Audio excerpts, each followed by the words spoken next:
Friends, let me recapitulate in 20 points about Accounting Standard 2 on valuation of inventory. Inventories means stock. और stock क्या होता है? Stock comprise of raw materials, finished goods, work in progress, loose tools, stores and consumables. Inventories को value कैसे करते हैं?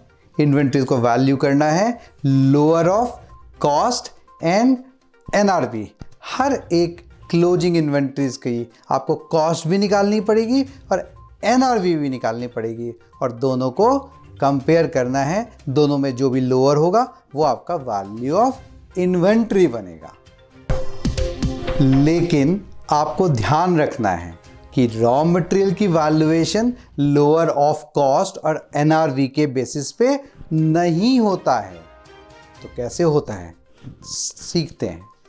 Finished goods जो कि रॉ मटेरियल से बनता है, अगर वो प्रॉफिट में बिकता है, in that particular case raw material continued to be valued at cost irrespective of its NRV being lower. Meaning thereby raw material को कॉस्ट पे ही वैल्यू करते रहेंगे अगर रेस्पेक्टिव फिनिश्ड गुड्स प्रॉफिट में बिकता है. और अगर वो रेस्पेक्टिव फिनिश्ड गुड्स लॉस में बिकता है तो फिर रॉ मटेरियल को हमें रिप्लेसमेंट कॉस्ट पे वैल्यू करना होता है. और हाँ, ध्यान रहे एनआरवी जो कि नेट रिलाइजेबल वैल्यू होता है वो रिप्लेसमेंट कॉस्ट का सिमिलर नहीं होता है. NRV is not equal to replacement cost. Net realisable value is estimated selling price less estimated cost of completion less estimated selling cost. Whereas practical question solve करने के लिए रिप्लेसमेंट कॉस्ट को आप ऐसे ले सकते हैं that replacement cost is cost less most likely loss which is going to happen. And इसका फॉर्मूला आपके सामने है. ये सिर्फ प्रैक्टिकल क्वेश्चंस को सॉल्व करने के लिए काम में लेना है. डेफिनेशन पर्पस के लिए ये रिप्लेसमेंट कॉस्ट के में नहीं लिखना है. तो दोस्तों ये तो सीख लिया कि रॉ मटेरियल छोड़ के और सारी इन्वेंट्री कॉस्ट और NRV which ever is lower पे लेनी है. बट कंपैरिजन कैसे करना है कॉस्ट और एनआरवी का? सारी इन्वेंट्री की टोटल कॉस्ट और सारी इन्वेंट्री की टोटल एनआरवी ओवरऑल बेसिस पे कंपैरिजन नहीं करना है.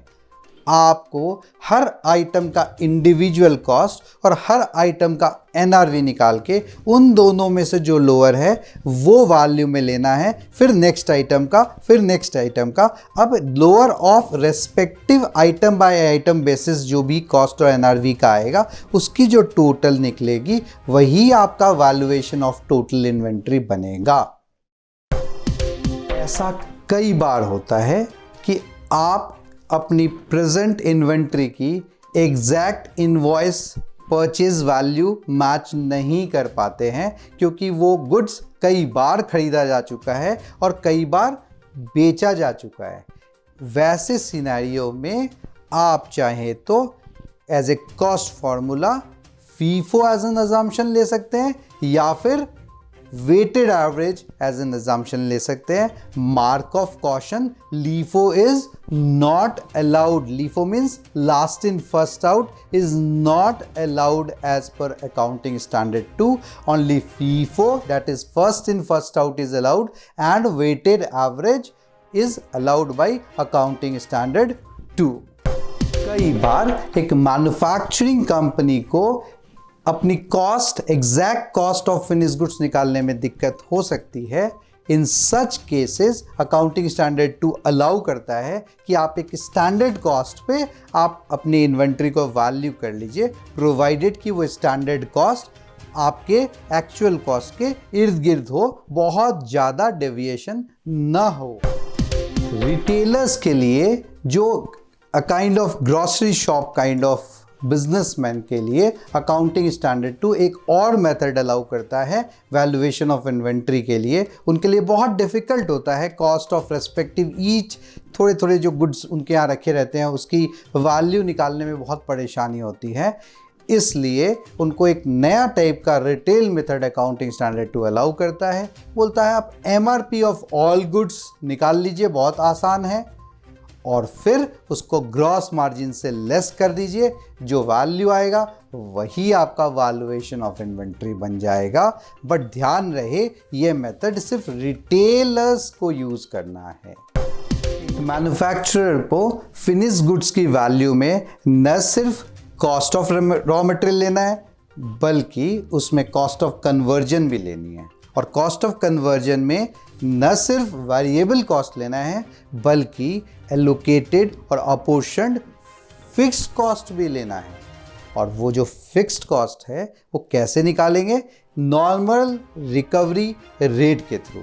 नॉर्मल रिकवरी रेट क्या होता है? नॉर्मल रिकवरी रेट टोटल जो फिक्स्ड कॉस्ट है उसको डिवाइड कर देते हैं आपकी नॉर्मल प्रोडक्शन यूनिट से। सो पर यूनिट रिकवरी रेट निकलती है, वो जाकर जुड़ जाती है valuation of individual finish goods. Case of under recovery of fixed overhead, आपको अंडर रिकवर्ड अमाउंट को प्रॉफिट एंड लॉस अकाउंट में सेपरेटली डेबिट करना है। वो अंडर रिकवर्ड अमाउंट आपकी वैल्यू ऑफ इन्वेंट्री में नहीं जुड़ेगा। Whereas accounting standard 2 has a different answer in case of over recovery. Over recovery के केस में आपको अपनी नॉर्मल रिकवरी रेट फिर से रिवाइज्ड वे में निकालना पड़ेगा with actual cost divided by actual number of units produced.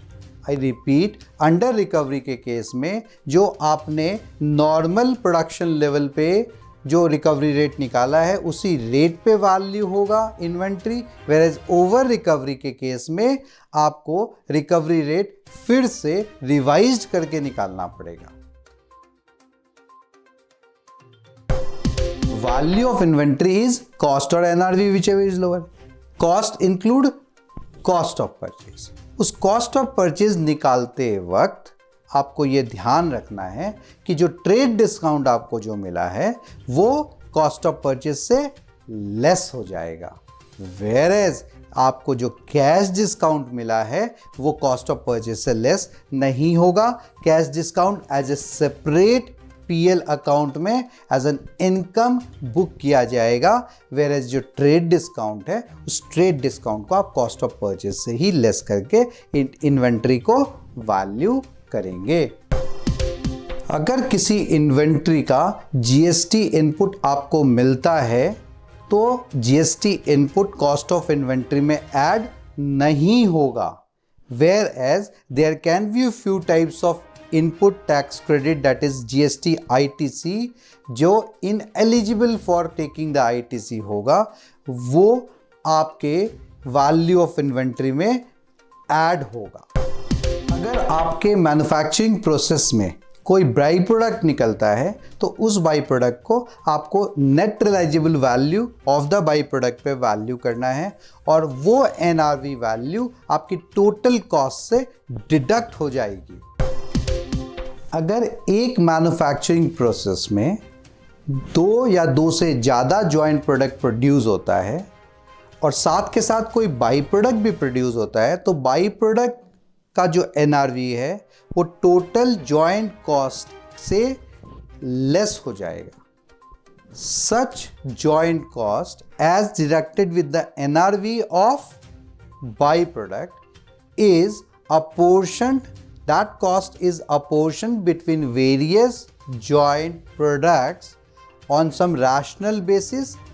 Say for example the sale value at a split off point of the joint products. Certain costs are strictly not included as cost of inventory. कुछ एक ऐसी cost होती है जो कि directly P&L account में debit हो जाएगा, वो न तो कॉस्ट ऑफ प्रोडक्शन में जुड़ेगा न फिर कॉस्ट ऑफ इन्वेंट्री में आएगा। First, abnormal loss. किसी तरह का भी अगर लॉस जो एबनॉर्मल नेचर का हो वो डायरेक्टली P&L अकाउंट में चला जाएगा, वो लॉस आपकी कॉस्ट ऑफ प्रोडक्शन या फिर कॉस्ट ऑफ इन्वेंट्री में एब्जॉर्ब नहीं होगी। स्टोरेज कॉस्ट नॉर्मली आपकी कॉस्ट ऑफ इन्वेंट्री में इंक्लूड नहीं की जाएगी। कुछ एक प्रोडक्शन प्रोसेस की रिक्वायरमेंट होती है एक लंबे पीरियड के लिए रॉ मटेरियल को स्टोर करने की, वैसे केसेस में storage cost can be added to the cost of inventory. Administrative overheads, जो कि जनरल ओवरहेड्स होती है, जो प्रोडक्शन से डायरेक्टली रिलेटेड नहीं होती है, वो कॉस्ट आपका डायरेक्टली P&L में डेबिट होगा, वो कॉस्ट ऑफ प्रोडक्शन में या फिर कॉस्ट ऑफ इन्वेंट्री में नहीं जुड़ेगा। For example like accountant salary will not be included in the cost of inventory. Selling and distribution cost will not be included in the cost of inventory, होना भी नहीं चाहिए। इन्वेंट्री बनने के बाद का ये पर्टिकुलर कॉस्ट है। Interest cost is also not added to the cost of inventory. Neither any kind of borrowing cost is included in the cost of inventory. AS16 बहुत rare of the rare case में recommend करता है कि वो cost of inventory में जोड़ना चाहिए। जब हम AS16 पढ़ेंगे तो इस पर्टिकुलर पॉइंट को फिर से कवर कर लेंगे। आपको अपने फाइनेंशियल स्टेटमेंट में डिस्क्लोज करके बताना पड़ेगा कि आपने अपनी इन्वेंट्री की वैल्यूएशन किस बेसिस पे की है। नॉर्मली हमारी इन्वेंट्री की वैल्यूएशन कॉस्ट और NRV विच इज लोअर पे होती है, तो आपको ये बताना पड़ेगा अपने फाइनेंशियल स्टेटमेंट में in the disclosure of accounting policy. और सिर्फ पॉलिसी बताने से नहीं चलेगा, आपको कॉस्ट फॉर्मूला भी बताना पड़ेगा कि आपने फीफो अजम्पशन लिया है या फिर वेटेड एवरेज अजम्पशन लिया है या फिर इन दोनों में से कोई नहीं लेकर स्पेसिफिक आइडेंटिफिकेशन मेथड को फॉलो किया है। आपको अपने नोट्स टू अकाउंट्स जो फाइनेंशियल स्टेटमेंट का पार्ट होता है उसमें न कि सिर्फ टोटल इन्वेंट्री की वैल्यू बतानी है जो आपने वैल्यू किया as per AS2, rather you have to bifurcate your total inventory value into what is your value of your raw material, what is the value of your work in progress, what is the value of your finished goods, what is the value of your stores and consumables, and what is the value of the loose tools। Individual classification करके उसके respective amounts को भी आपको financial statement में notes to accounts में disclose करना है। दोस्तों, ये मेरी एक अटेम्प्ट थी 20 पॉइंट में अकाउंटिंग स्टैंडर्ड 2 जो कि वैल्यूएशन ऑन इन्वेंट्री पर है उसको समराइज करने की। With this we come to an end of the recapitulation episode of accounting standard 2। फिर मिलेंगे अकाउंटिंग स्टैंडर्ड 3 के लिए। जय हिंद दोस्तों।